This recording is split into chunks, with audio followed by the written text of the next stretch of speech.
This giant 40-foot cross in Bladensburg, Maryland, just outside Washington, D.C., was erected almost a century ago as a monument to fallen soldiers of World War I.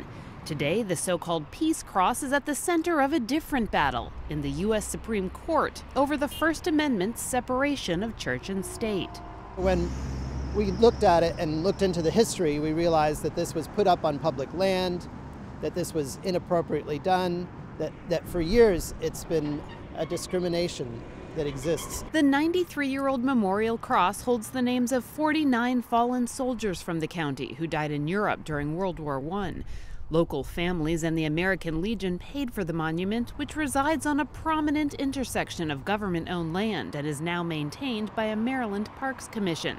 The plaintiffs in the case say the memorial is offensive to soldiers who aren't Christian and want it to be relocated to private land or redesigned so that it's no longer in the shape of a religious symbol. What we want to make sure is that a neutral, religiously neutral monument is put here that does represent all veterans of all wars. The U.S. Court of Appeals for the Fourth Circuit agreed, ruling that the size and location of the cross amounts to a government endorsement of Christianity.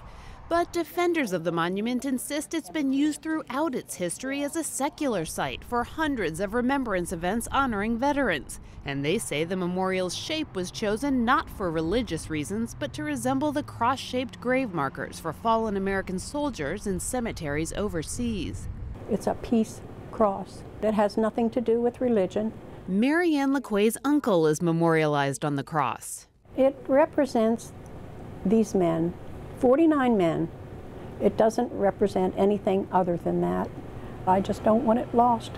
Supporters of the Peace Cross worry if this memorial is deemed unconstitutional, there will be a ripple effect across the country, potentially impacting hundreds of other monuments. From the Ground Zero Cross in New York's 9/11 Memorial to the Canadian Cross of Sacrifice in Arlington National Cemetery.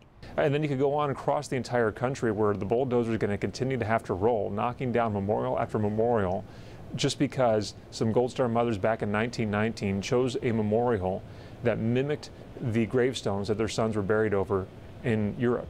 The Supreme Court will hear oral arguments on the monument's fate this Wednesday. Kelly Daschle, Associated Press.